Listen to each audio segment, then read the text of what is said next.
Yes. మనకి Sankranti fight అనేది సినిమాల విషయంలో చాలా ఇంట్రెస్టింగ్‌గా మారింది. సంవత్సరం ముందు నుంచి కూడా సంక్రాంతికి సంబంధించిన పోటీ అనేది నెలకొంది అని చెప్పేసి మనం గత కొన్ని రోజులు కూడా మాట్లాడుకుంటూనే ఉన్నాం. అయితే సంక్రాంతి కంటే ముందు మరొక ఇంట్రెస్టింగ్ ఒక టఫ్ ఫైట్ అనేది దసరా సీజన్‌లో మనకు కనిపించనుంది. దసరా అక్టోబర్ తొలి వారంలో ఉన్న నేపథ్యంలోనే సెప్టెంబర్ చివరి వారం మొదలుకొని అక్టోబర్ ఫస్ట్ వీక్ వరకు కూడా ఈ 2 వారాల గ్యాప్‌లో అనేక సినిమాలనేవి రిలీజ్‌ను టార్గెట్‌గా చేసుకొని సిద్ధమవుతూ ఉన్న పరిస్థితి. ప్రధానంగా పవన్ కళ్యాణ్ 'ఓజీ' అనే సినిమాకు సంబంధించి సెప్టెంబర్ చివరి వారంలో ఈ సినిమా విడుదలవుతుంది. సెప్టెంబర్ 27 అని చెప్పేసి ఒక డేట్‌ని ఇప్పటికే అధికారికంగా ప్రకటించడం జరిగింది. అటు ఇటుగా కూడా అదే డేట్‌కి రామ్ చరణ్, శంకర్ల కాంబినేషన్లో వస్తున్న 'గేమ్ చేంజర్' అనే సినిమా కూడా దసరా టార్గెట్‌గానే ఈ సినిమాకి సంబంధించిన షూటింగ్ చేయాలి. ఎందుకంటే ఈ 18వ తారీఖు నుంచి కూడా 'గేమ్ చేంజర్'కి సంబంధించిన నెక్స్ట్ షెడ్యూల్ ప్రారంభమవుతుంది. పూర్తిగా ఈ సినిమాకు సంబంధించిన మెయిన్ కాస్ట్ అండ్ క్రూ అంతా కూడా ఈ షెడ్యూల్లో కీలకం కాబోతూ ఉన్నారు. బ్యాలెన్స్ షూటింగ్ 20% ఏదైతే ఉందో దాన్ని కంప్లీట్ చేసి నిరవధికంగా ఎలాంటి ఎక్కువ గ్యాప్ లేకుండా కూడా అవకాశం ఉన్నంత మేరకు ఈ సినిమాను ఒక షెడ్యూల్లోనే కంప్లీట్ చేయాలి, లేదా 2 షెడ్యూల్లో కంప్లీట్ చేయాలి అని చెప్పేసి దానికి సంబంధించిన ప్లానింగ్ అంతా జరుగుతుంది. ఇక రామ్ చరణ్ సినిమాతో పాటు ఏప్రిల్ 5వ తారీఖున 'దేవరా' అనే సినిమాను ప్రకటించినప్పటికీ కూడా కొన్ని టెక్నికల్ బడ్జెట్ విషయాలన్నీ కూడా కొన్ని ఇబ్బంది పెట్టడం. సో 'దేవరా' అనేది పోస్ట్‌పోన్ అవ్వడం జరిగింది. అయితే ఇప్పుడు 'దేవరా' కూడా ఆగస్టు కుదిరితే గనక, లేదంటే దసరా సీజన్‌ను టార్గెట్‌గా చేసుకుని, ఎందుకంటే పాన్ ఇండియా సినిమా, భారీ బడ్జెట్ సినిమా అంటే ఖచ్చితంగా ఒక పండగ సీజన్‌లో వస్తే దానికున్న అడ్వాంటేజ్ అనేది వేరు.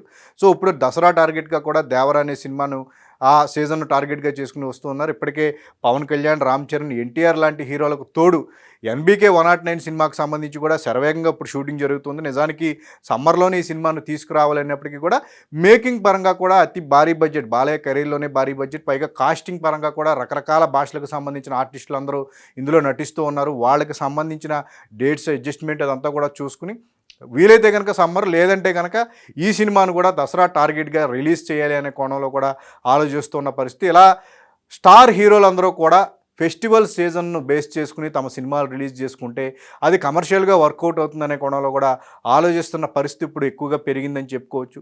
విజయదశమి బరిలో చాలామంది స్టార్ హీరోలు ఇప్పుడు దిగుతున్న పరిస్థితి. అయితే ఈ ఫైట్లో తెలుగు హీరోలే కాకుండా తమిళ సినిమాలు కూడా ఉండటం అనేది చాలా ఇంట్రెస్టింగ్గా మారింది. మనం గత దసరాకు కూడా చూసుకుంటే కనుక టైగర్ నాగేశ్వరరావు, భగవంత్ కేసరితో పాటు విజయ్ నటించిన 'లియో' సినిమా దసరా సీజన్లోనే వచ్చి కమర్షియల్గా మంచి విజయాన్ని అందుకోవడం జరిగింది, టాక్ ఎలా ఉన్నప్పటికీ కూడా. ఇప్పుడు తెలుగు సినిమాలతో పాటు ఈసారి కూడా స్టార్ హీరోలు ఇక్కడ చాలామంది దసరా సీజన్ను బేస్ చేసుకుని వాళ్ళందరూ విడుదలకు సిద్ధమవుతూ ఉండగా, తమిళ నుంచి కూడా స్టార్ హీరోలు అక్కడ తమ సినిమాలతో ఈ సీజన్ను టార్గెట్గా బేస్ చేసుకుని అవి కూడా పాన్ ఇండియా సినిమాలు అవటం, ఎట్ ఏ టైం రిలీజ్కు ఉండటం అనేది చాలా ఇంట్రెస్టింగ్గా మారింది. ప్రధానంగా రజనీకాంత్ 'వెట్టయాన్' అనే సినిమా దసరా బరిలోనే నిలుస్తుంది అని చెప్పేసి దానికి సంబంధించిన షూటింగ్ అంతా కూడా ఆ ప్రకారమే జరుగుతుందని చెప్పేసి చెప్తున్నారు. దాంతోపాటు మణిరత్నం కాంబోలో కమల్ హాసన్ నటిస్తున్న ఏదైతే 'థంగ్ లైఫ్' అనే సినిమా ఉందో ఆ సినిమా కూడా అక్టోబర్లోనే దసరా సీజన్నే బేస్ చేసుకుని ఈ సినిమా రాబోతుంది అని చెప్పేసి అంటూ ఉన్నారు. ఎందుకంటే ఇందాక చెప్పుకున్నట్టు భారీ బడ్జెట్ చిత్రాలు ఫెస్టివల్ సీజన్లో వస్తే కమర్షియల్గా వాటికున్న అడ్వాంటేజ్నే బేస్ చేసుకుని వాళ్ళు ఆ రకంగా ప్లాన్ చేసుకుంటూ ఉన్నారు. దీంతోపాటు నిన్నే శివకార్తికేయన్, మురుగదాస్ కాంబోలో ఒక సినిమా అనౌన్స్మెంట్ అయింది. దానికి సంబంధించిన పూజా కార్యక్రమాలు జరిగి ఈ సినిమా కూడా దసరా బరిలో నిలిచేందుకే కూడా శరవేగంగా షూటింగ్ జరుపుకుంది. ఎందుకంటే శివకార్తికేయన్ సినిమా అంటే మ్యాక్సిమం ఎక్కువ సంవత్సరాల తరబడి షూటింగ్, ఐలాండ్ లాంటి సినిమా అయితే 2 ఏళ్ళు పట్టింది. కానీ ఈ సినిమాలు మాత్రం తన స్వతహాగా తను చేసే రెగ్యులర్ సినిమాలు, కమర్షియల్ సినిమాలన్నీ కూడా మ్యాక్సిమం 3-4 నెలల్లో కంప్లీట్ చేయడానికి శివకార్తికేయన్ చాలా ఇంట్రెస్ట్ చూపిస్తూ ఉంటాడు. కాబట్టి ఇప్పుడు మురుగదాస్ కాంబినేషన్లో చేస్తున్న సినిమా కూడా దసరా టార్గెట్గానే రాబోతుంది అని చెప్పేసి అంటున్నారు. దీంతో పాటు అజిత్ నటిస్తున్న సినిమా తదుపరి సినిమాకు సంబంధించిన షూటింగ్ కూడా శరవేగంగా జరుగుతుంది. దాన్ని కూడా ఒక ఫెస్టివల్ సీజన్లోనే విడుదల చేయాలి. దసరాకి సెట్ అయితే ఓకే, లేని క్రమంలో పోటీ ఎక్కువ ఉంటే కనుక సంక్రాంతికి చేద్దాం అనే కోణంలో వాళ్ళు కూడా సిద్ధమవుతున్నారు.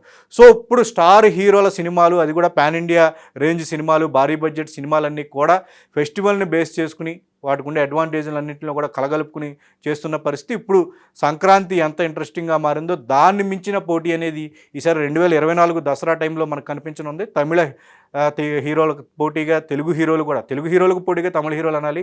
తమిళనాడులో తెలుగు సినిమాలు అనేవి పెద్దగా ఎంత ఇంపాక్ట్ చూపిస్తాయనేది పక్కన పెడితే, మన బాక్స్ ఆఫీస్ని బేస్ చేసుకుని తమిళ హీరోలు కూడా ఇక్కడ తమ సినిమాలను భారీ స్థాయిలో విడుదల చేయాలని చెప్పేసి చాలా ఎక్కువగా ఇంట్రెస్ట్ చూపిస్తూ ఉన్న క్రమంలో ఈసారి విజయదశమికి పోటీ అనేది స్టార్ హీరోల మధ్య, సీనియర్లైనా జూనియర్లైనా కానీ మొత్తానికి ఒక ఇంట్రెస్టింగ్ పోటీ అనేది సంక్రాంతి ముందు దసరాకి మనం చూడనుండటం అయితే చాలా పక్కాగా కనిపిస్తుంది.